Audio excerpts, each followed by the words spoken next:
And good morning, Port Jervis, and welcome to the Port Center Spotlight Podcast. My name is Andrew Murata, host of the podcast, and we are on location. We are here at HBE, the place to be. It is. It is with Melissa Haight, kindergarten teacher, as part of our Teacher Appreciation Week. So, good morning, Miss Haight. Morning. Hi. Thank you for having me. Yeah, thanks for being here. Melissa, if we were in kindergarten class right now, and when you greet the kids, I've seen you a few times, what would you do with them when you first meet them here? We're pretty consistent every day. We start our day with a good morning. How are you guys doing? We want to know how their night was last night, how they started their morning. We come in, they unpack, we have breakfast, and then we get going with a little writing. I love to do writing first with the kids so that we know how they're feeling. We can tell by their pictures and their writings, and we get our day started with a little writing, and then we jump into calendar, and that's where my class should be right now. Hi, guys. Right now. Well, hopefully they're watching your class. If you are watching, jump in. Friends, this is Melissa Haight. When she was a Port Jervis student, Melissa drew. A kindergarten teacher here. She has been in Port schools. I used to hear Deb Cassara say this, how long she was in the schools as a teacher. But you're 43 years student and a teacher, kind of around there, plus 40. Yeah. Port Jervis has been a part of my life for a long time. And it's been a wild ride, but I am so glad to be here in kindergarten teaching 26 years, almost 27. I think the best part is I got to work in all three elementary schools. Yeah. So that was really a nice part Sullivan Avenue, ASK. And was it always at the kindergarten level? Have you always been with the little ones? No, I was a maternity leave in third grade, and then second grade. And then when I came up here to HBE the first year, I was third grade, and then kindergarten ever since. Melissa, is teaching just teaching, or is there a big difference of third grade to kindergarten? Is it like dramatically different, or you could teach any of those levels because you're a great teacher? It's a little different. But students are students, and here in Port Jervis, we have amazing students that come at school every day ready to learn. The kids that come in kindergarten, they start out, they're a little younger.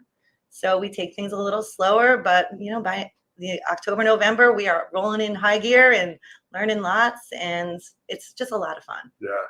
The routines, the carpet, the smiles, the hugs. Melissa Haight, her colleagues at the younger levels, I mean, it's magic. I was a secondary guy forever, but to see people like you teach, Melissa, it's heartwarming. Thank you. And I think we feel the same way about the upper, grade level teachers too. We find it amazing what you guys do. Yeah. Seeing the complex math and these formulas and like these little kids, Yeah.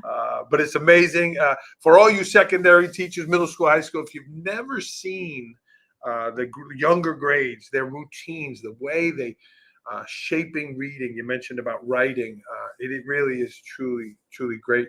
Melissa, let's go back before we jump into your kindergarten. You are a class of 91 grad. Yep. Went to Port schools your whole life. Did you have a good experience in school? Was it something that you loved as a student? I did. I really took school kind of serious when I was younger. Port Jervis, I went through ASK, had some great teachers, and then turned around and got to work with them when I became a teacher myself. High school was a lot of fun. I actually was going to be a business major first. Oh. And I had Mr. Clayton. He was a business teacher, if anybody remembers him. Yeah. Oh, yeah. He had a lot of fun in class. And I remember one day I got a test back, and he was like, Miss Drew, you really want to go into business? And that was that's an eye opener for a teacher to say that. And I was like, I think so. But that comment to me made me rethink where I was going. And I kind of shifted. He was right. I really wasn't loving the business part. Wow. I just, so I'm really thankful for Mr. Clayton for saying that one day when he passed me a paper and didn't shift my thought. And then I got interested in more in teaching. Thought that would be my path, and went to Cortland and loved it. You went to Cortland for elementary ed? Yep, that's what I went for. Wow. With a minor in history, because that's my other kind of love in life is history and learning about things in our past. Friends, if you're watching live, jump in the chat, say hello. So how soon after that kind of experience, right? Mr. Clayton says this to you. Was it that afternoon? Was it the next month? Did it come slowly, or did it come right away? I was in a 10th grade, so it actually just made me shift a little bit. I was really thankful for the criticism. It was not criticism, but for his comment. And it made Yeah. me really think about, was I on the right path? Mhm. I started talking to my guidance counselors. They suggested I volunteer. So I volunteered at my local church, doing some religion classes. And, that was what I figured out. Wow. Who are some people you remember? You mentioned your business class. Who are some people that kind of had an impact on you there? In high school, I really loved having Mr. Donnelly. Yeah, he was a great history teacher, got us involved. Yeah.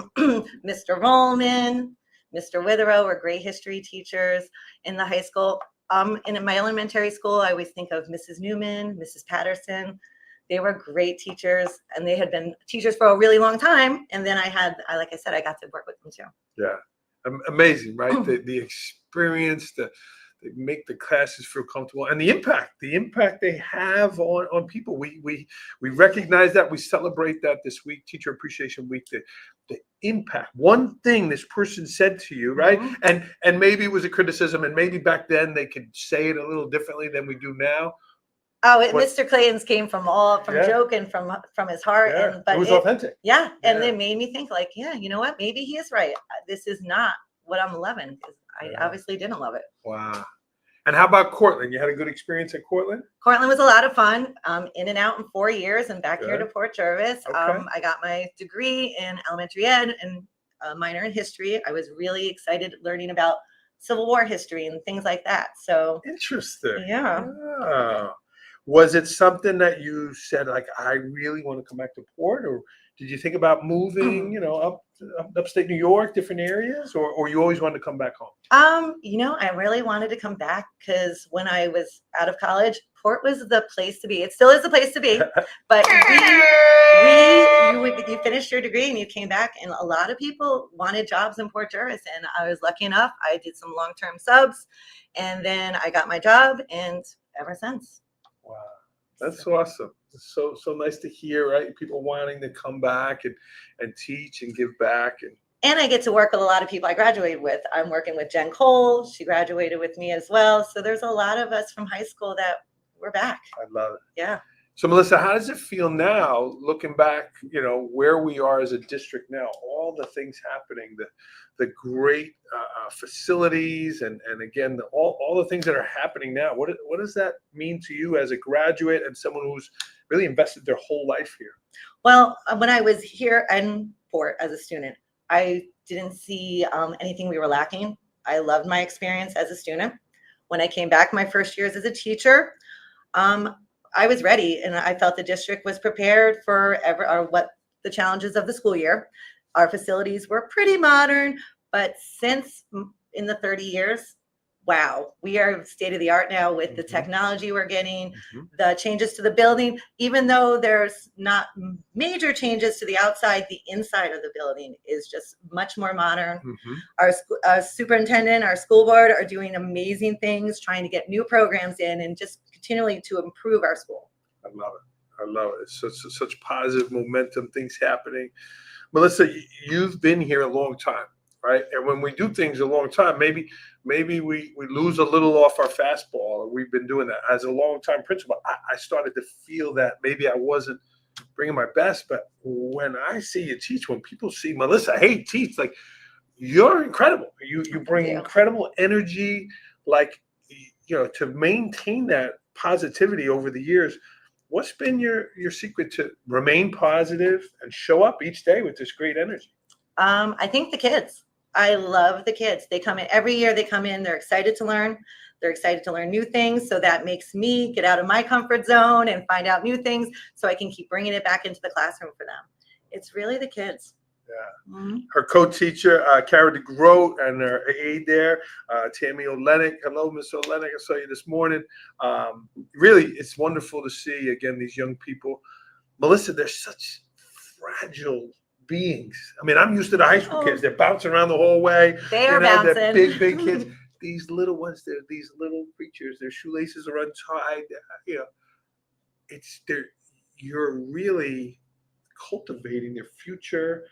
Talk to me about, giving them the content, reading, writing, math, the calendar, versus the nurturing, being a mom and caring for these kids. Like, there's a real nurturing part of what you're doing in addition to the content.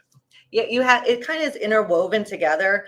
You need to present the curriculum, like you said, but also at their level and making a connection with them. Making the connection is the key. If you are connected with the student and know what they like and know who they are, it's genuine and it's authentic. Yeah. And they just learn. That's one of the most positive parts of kindergarten.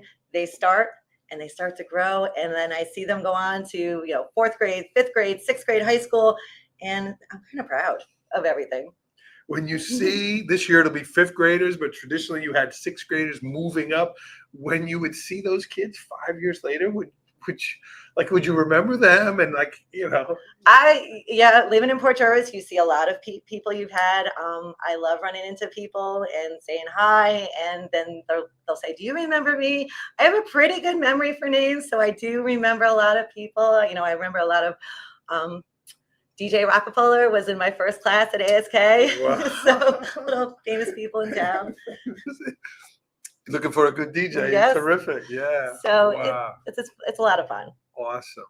And when you look back, right, your son was class of 19. You look back at these students going on. You must feel proud that you were one of the first people to start them on their journey. Proud to be part of the Port Jervis school community, because it's not just me. There's a lot of amazing teachers that are pushing our students and wanting them to do their best. I just get to start at kindergarten and then just see them take off and roll on down the road. Melissa, you are one of the first. We have pre-K now, but you and your kindergarten colleagues are one of the first. And, you know, a 9th grade or a 10th grade teacher can look back at middle school results and say, yes, maybe they're not great at math or they struggle with reading. We have those clues. You don't have any background. So you're learning, maybe this kid, maybe there's something here where they need glasses or they're not reading at the point where they're supposed to be. Talk to me about, like, kind of, because it's like if we're running a race, we're blowing the whistle in September. You don't have any background on them. So how is it that you get to know them academically?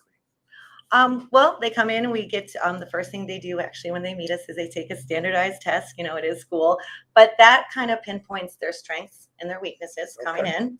And we all start school in September, and it's a lot of group work, a lot of hands-on learning, and you just naturally see what students like.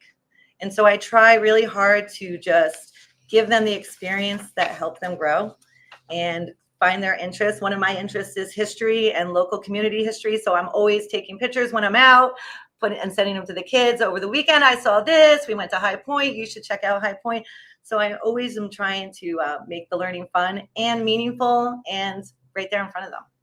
Wow. Great stuff. This is Melissa Haight, friends.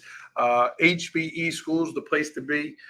Kindergarten teacher, celebrating Teacher Appreciation Week here in Port Jervis. We met Miss Halpenny from EME. We met Jen Elston yesterday, middle school, Melissa Haight today, and Mike Dunleavy, high school teacher, tomorrow. Melissa, again, I mentioned your son Kyle, class of 19, great student, great young man. What was that like for you to watch your son go through the schools? You were a student here and then a teacher here, and then you were a parent here as well. What was that like to watch your son come through the schools up through his graduation? You know, it was, how can I say, his experience was different. And I think I like that a lot, that I had a very positive experience and just continued the steps.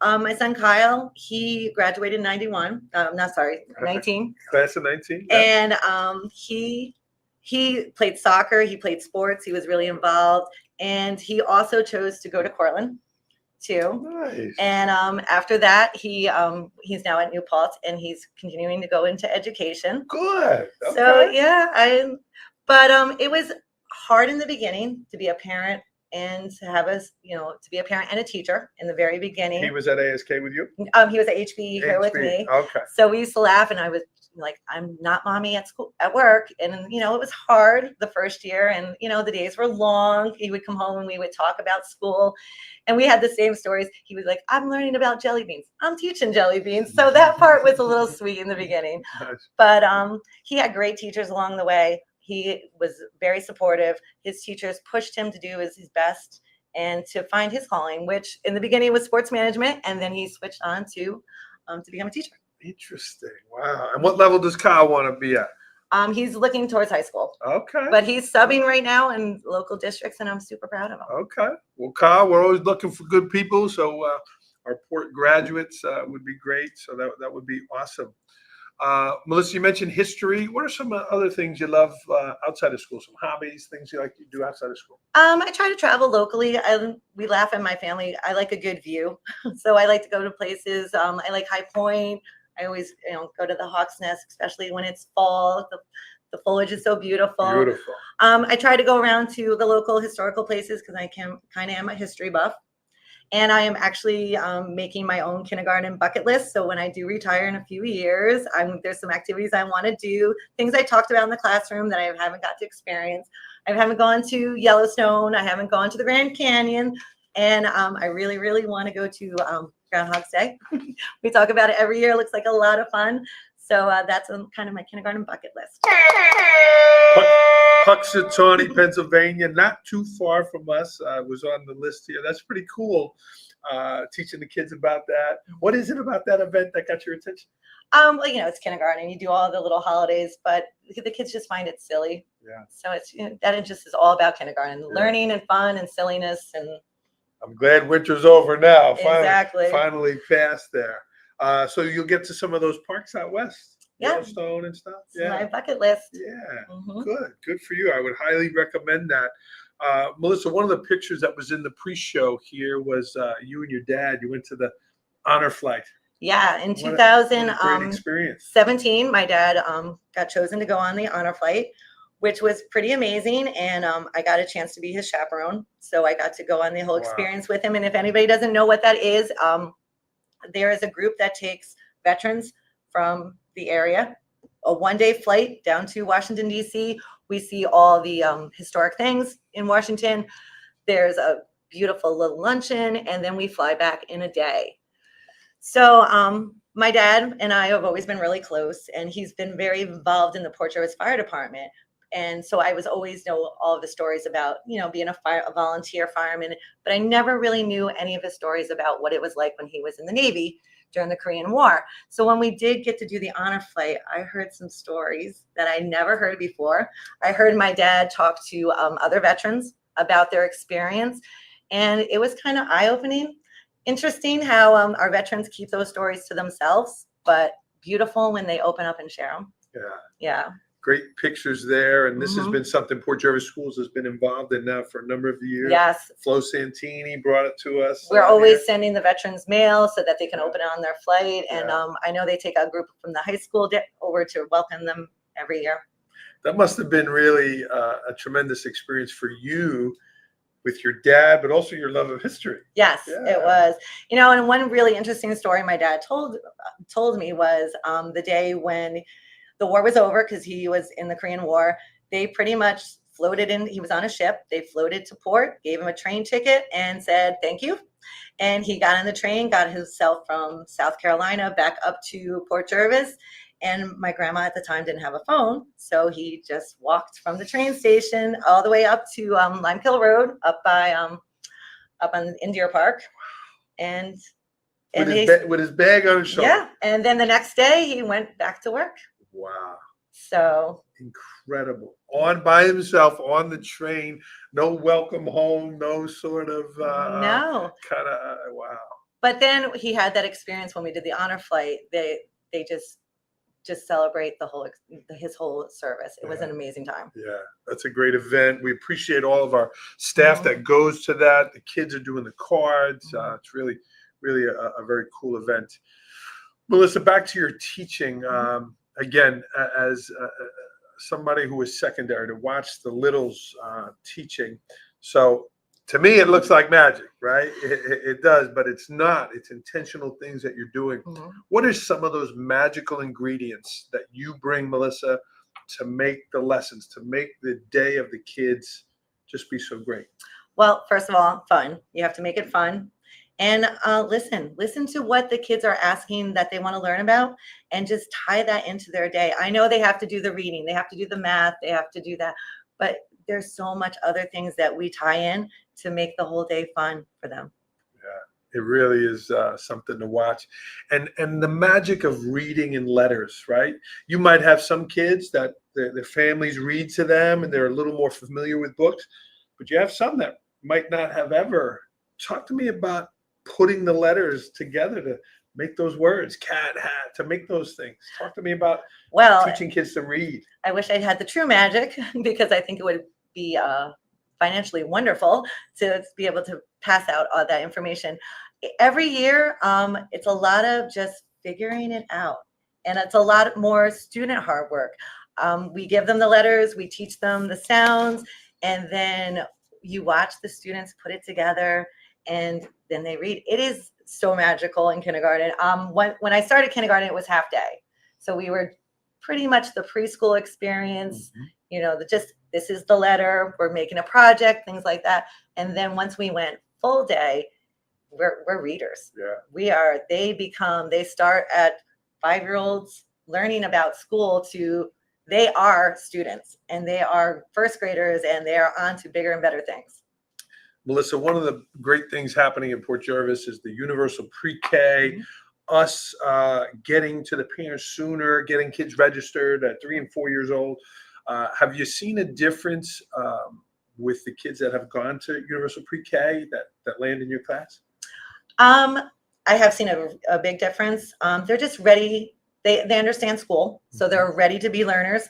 But the nice part, I've seen students come from a lot of private preschools, and with the same skills, they're ready to start. The nice thing about UPK is so many more students can take the opportunity to get to preschool. Yeah. So that is what's the best part, is so many more students are getting that experience and starting school earlier. Yeah. Melissa, you've been doing this forever, again, as a teacher as well as a parent. What advice would you give to those young parents who have a 3-year-old, who have a 4-year-old, and certainly the ones that their babies are coming here this September? What advice would you give to the parents? Read with your child every day. That it sounds like, you hear that message a lot. It's reading to them is so important at an early age. Taking them places. It doesn't have to be far. No, you don't have to go to Disney World. There's so many places locally that you can go with your child and just learn about our community and get involved, and go to the park. There's Pinchot Towers down in Milford. It's actually a real castle. At the end of the year, and every year for my students, I give them a journal book and tell them, over the summer, write down everything you did and come back and show me, because I want to know what you did over the summer. And just get out there reading and just be involved. And if you have any questions, just ask the school. We are here as a partnership with parents.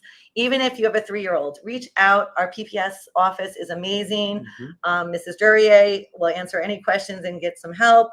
Here at HBE, we have Mrs. Mesnick. And if you have any concerns, just reach out to the school. We are all here for you to help. Yeah, we're happy to build those relationships early, and parent information nights and all of that kind of stuff. So it's pretty cool. Melissa, anything else you wanted to share that maybe I didn't ask you about? Well, thank you for having me. And we are going to actually be taking a field trip May 21st down to the Deer Park Town Hall. You should come down and check things out. We chatted about that, see how we can promote that. But again, taking these little kids out, they're going to go to Town Hall. They're going to meet some leaders down there, Ray Sorelli, and those are great field trips, right? It doesn't have to be Disney. It's right here in our backyard. Exactly. Yeah, cool. Well, Melissa, you have a lot of Port pride. It's been in your blood forever. So a couple of things of Port pride. Certainly here's our Port sticker. But our teachers that came on the podcast this week, they got a lot of Port pride. So you're getting the big sticker here. So that's Thank you. Yeah. And also on behalf of the district, behalf of Superintendent Dr. John Bell, this is our Port pride coin. And it has the points of Port pride. Be responsible, be respectful, be kind, be honest, be involved. Ms. Mesnick reads those every day.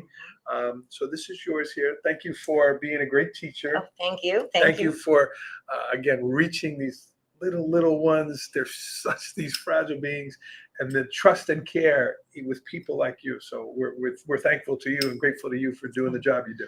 Thank you. Thank you I'm to going to Port. shake your hand here. It's a challenge coin. Keep it up and continue to pass on the teaching to the younger teachers. Okay. I will. All right. And here's her little Port Pride envelope there. Cool. Thank you. Thank you. You did great. Okay. This was fun.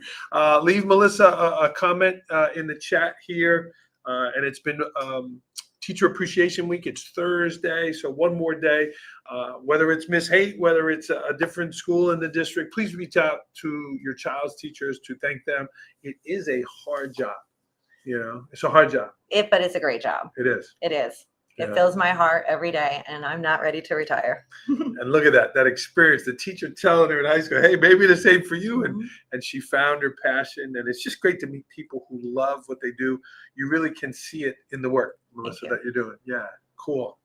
Well, we're here at HBE. This is Melissa Haight, kindergarten. It's been a lot of fun. Melissa, I'd like to end. You kind of said it throughout the show, but what does Port Pride mean to you? To be part of a bigger community. If you're part of Port, you have a family. My school here is a big family to us. Mrs. Mesnick, Mr. Karam are so supportive. Dr. Bell, he's a great superintendent. So Port Pride is just being part of something bigger. Melissa Haight, friends, HBE kindergarten teacher. Happy to celebrate you, Melissa, as well as your colleagues. This has been a lot of fun. Thank you. Yeah. Well, we got those little ones. Kids, I hope you're proud of your teacher. She did great today. HBE, thank you so much. Mr. Dunleavy tomorrow, high school. So tune in there, friends. We are going to sign off here on the podcast. Enjoy the sun while it shines. We're going to have another couple days of rain here. Yes. It's been crazy. But you got outdoor recess today. We're looking forward to it. Yeah, cool. All right, we're going to sign off, Melissa. Can we end with a go Port? Go Port. Bam. See you, everybody.